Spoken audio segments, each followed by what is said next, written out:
Продолжаем выпуск. Сегодня отмечается Международный день музеев. В Саранске в музее Эрзи всех сотрудников с профессиональным праздником поздравил министр культуры и национальной политики Анатолий Чушкин.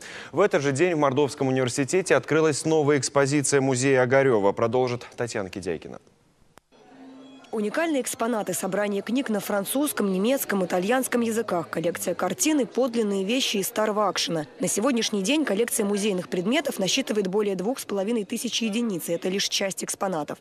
Сегодняшнее событие очень значимо для коллектива нашего университета, для нашей республики, так как университет носит имя Николая Платоновича Огарева. И настал тот момент, когда экспозиция музея и сам музей должен был занять достойное место.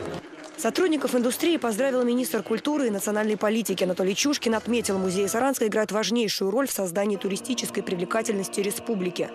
Благодаря вам, еще раз хочу подчеркнуть, мы все сохраняем нашу историческую ценность, мы сохраняем нашу историю, на которой зиждется современное преобразование нашего края и нашей страны. Спасибо. Визитная карточка города наряду с архитектурными и культурными памятниками. Эта роль в Саранске отведена музею Эрзи. Ежегодно его посещают тысячи туристов не только из России, но и из-за рубежа.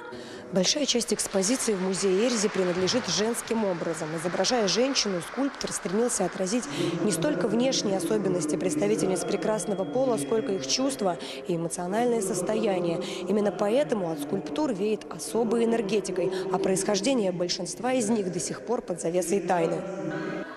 Приоткрывается она лишь со временем. К примеру, в прошлом году стала известна история создания скульптуры Кисель-Загорянская. Он создал портрет хозяина дома Ивана Николаевича и портрет его супруги. Но вот о портрете хозяина ничего не известно нам, а портрет супруги вот как раз в нашей экспозиции представлен.